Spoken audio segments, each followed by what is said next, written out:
While Americans demonstrate their opposition to another war in the Middle East, Iranians are mourning the death of their top general. The country's supreme leader has vowed revenge, and the U.S. president has warned against it, saying that Washington would respond by targeting prominent sites in Iran.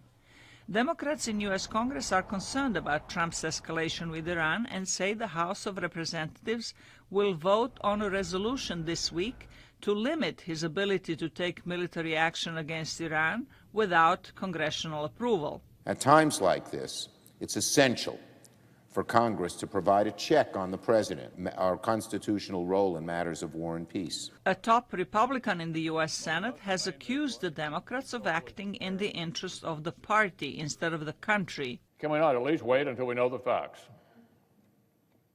Can we not maintain a shred, just a shred, of national unity for 5 minutes? For 5 minutes before deepening the partisan trenches. But analysts say a U.S.-Iran war is unlikely despite the angry rhetoric. There's no appetite for war in the United States, but at the same time, the United States became convinced that if they did nothing in response to the constant attacks on U.S. diplomats and U.S. contractors, that they would only continue.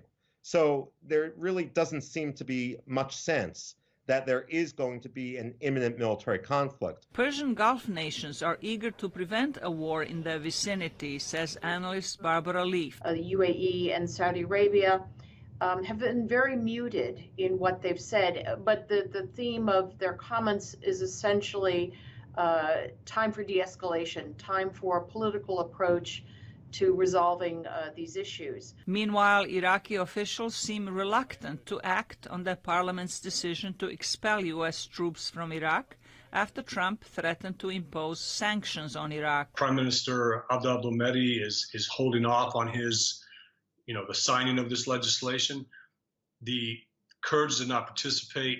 A lot of the moderate Shia parties did not, and the Sunni parties did not. Some were forced to be there by this Shia militia political conglomerate called the Banaa Party.